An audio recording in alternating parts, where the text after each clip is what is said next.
আমাদের বাড়ির জামাইদের দেখলে আমার খুব হিংসা হয়। মাঝে মাঝে মনে হয় কেন যে আমি ছেলে হয়ে জন্ম নিইনি। ছেলে হয়ে জন্ম নিলে শ্বশুর বাড়িতে যেতাম আর মজার মজার খাবার খেতাম। আমার মায়ের 2টা মরক হাঁস ছিল, একটা বড় মেয়ের জামাইকে খাইয়েছে আর এখন ছোট মেয়ের জামাইকে আরেকটা খাওয়াচ্ছে। আর আমাদেরকে খাইয়েছে হাঁসের হাড্ডি গুড্ডি আর চামড়া। আপনারা যারা হাঁসের মাংস খেয়েছেন তারা সবাই জানেন হাঁসের মাংস সবকিছুই মজা, সেটা হোক চামড়া সেটা হোক হাড্ডি গুড্ডি। তবে আমাদের বাড়ির জামাইগুলো অনেক চালাক, তারা হাড্ডি গুড্ডি তো অনেক দূরের কথা, চামড়াও ফেলে রাখতে চায় না। সলিড মাংসগুলো খাওয়ার পরে বলে সলিড মাংস খেয়ে কি মজা, হাড়গোড়েই বেশি মজা। তখন নিয়ে গিয়ে আবার হাড়গোড় পরিবেশন করতে হয়। হাড়গোড় খেয়ে লাস্টের চামড়াগুলো আমাদের জন্য পড়ে থাকে, ওগুলোও রাখে আমাদের উপর দয়া দাক্ষিণ্য করে। তো যাই হোক, কথা বলতে বলতে মাংস কাটা হয়ে গেছে আর একটা হাঁসে অনেক মাংস হয়েছে। তবে এটা যে জামাইকে খাওয়াবে সে খুব একটা মাংস খায় না, তাই আমাদের কপালে ভালোই জুটবে। এদিকে মাংস কাটাকাটি শেষ করে চুলার উপরে বসে পড়েছে জামাইয়ের জন্য জামাই পিঠা বানাবে বলে। জামাই পিঠা বানানোর জন্য এখানে চালের গুঁড়ি, চিনি আর লবণ দিয়ে একটা ব্যাটার রেডি করে নিয়েছে।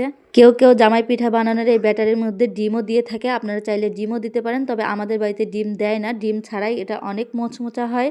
তবে অনেকেই ডিম দিয়ে থাকে, আপনাদের পছন্দ হলে ডিমও দিতে পারেন। এই পিঠা বানানো অনেক সময় আর ধৈর্যের ব্যাপার, তবে কি আর করা যাবে, জামাই খাবে জামাই পিঠা তো বানাতে তো হবেই কষ্ট হলেও। তবে এই পিঠার ছাঁচটা কেউ একজন নিয়ে গেছিল এবং সে পানি দিয়ে ধুয়েছে, যার কারণে পিঠাটা ছাড়তে চাচ্ছে না। বারবার কাঠি দিয়ে ছাড়ানোর ফলে পিঠা বানাতে আরো অনেক বেশি টাইম লাগছে, কারণ পিঠা নিজে থেকে ছাঁচ থেকে সরে গেলে পিঠা অনেকগুলো একসাথে বানানো যায়, 4-5টার মতো। আর যদি বারবার এরকম কাঠি দিয়ে ছাড়াতে হয় তো অনেক বেশি টাইম লাগে, 1টা 2টা করে বানাতে বানাতে অনেক বেশি টাইম লেগে যাচ্ছে। আপনাদের বাড়িতে যাদের এই পিঠার ছাঁচ আছে তারা কেউ পিঠা বানানো শেষে ছাঁচ ধোবেন না। আর এই তো 2 হাঁড়ি পিঠা বানানো হয়ে গেছে জামাইয়ের জন্য, এখন জামাই খাবে। আমি কি আর অল্প স্বাদে জামাই হতে চেয়েছি, দেখেন তো, হাঁসের মাংস, তারপর জামাই পিঠা, তারপর আবার ভাপা পিঠা বানানো শুরু হয়ে গেছে জামাইয়ের জন্য। আমরা সকাল থেকে খেটে খেটে মরছি আর একটার পর একটা নিয়ে গিয়ে সামনে পরিবেশন করছে, আর জামাই তো খাটের উপর বসে খেতে আছে একটার পর একটা। তবে সব থেকে মজার বিষয়, এরা বাড়িতে গিয়ে আর কিছুই খেতে পারবে না, কারণ বেশিরভাগ সময় এরা টয়লেটে বসে থাকবে। এই যে শ্বশুর বাড়ি থেকে এত কিছু খাচ্ছে, এর একটা জের উঠবে না? তো যাই হোক, এখানে বোন একটার পর একটা ভাপা পিঠা বানিয়ে মাকে দিচ্ছে আর মা হচ্ছে চুলায় ভাপাচ্ছে। আর এই ভাপা পিঠাটা কিন্তু মানে আতপ চালের গুঁড়া দিয়ে বানানো হচ্ছে না, এটা সেদ্ধ চালের গুঁড়া দিয়ে বানানো হচ্ছে। আমাদের বাড়িতে কখনোই আতপ চালের গুঁড়া দিয়ে ভাপা পিঠা বানানো হয় না,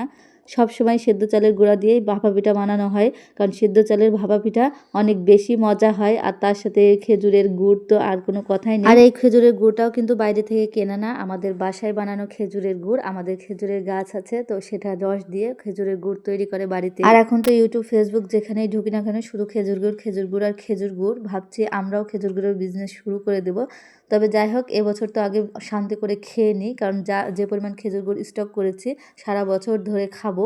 তো এখানে ভাপা পিঠা বানানো প্রায় শেষের দিকে, আর একসাথে 4টা করে বানানোর জন্য খুব তাড়াতাড়ি খুব সহজে ভাপা পিঠা বানানো হয়ে যায়। তো যাই হোক, ভাপা পিঠা বানানো প্রায় শেষের দিকে, এখন জামাইকে গরম গরম পরিবেশন করা হবে আর জামাই খাবে, আর আমরা চেয়ে চেয়ে দেখবো আর ভাববো কেন যে আমরা জামাই হইনি। তো এই আফসোসটা রয়ে গেল। তো যাই হোক, সবাই ভালো থাকবেন, সুস্থ থাকবেন, আমাদের জন্য দোয়া করবেন আর ভিডিওটি বেশি বেশি লাইক কমেন্ট শেয়ার করবেন।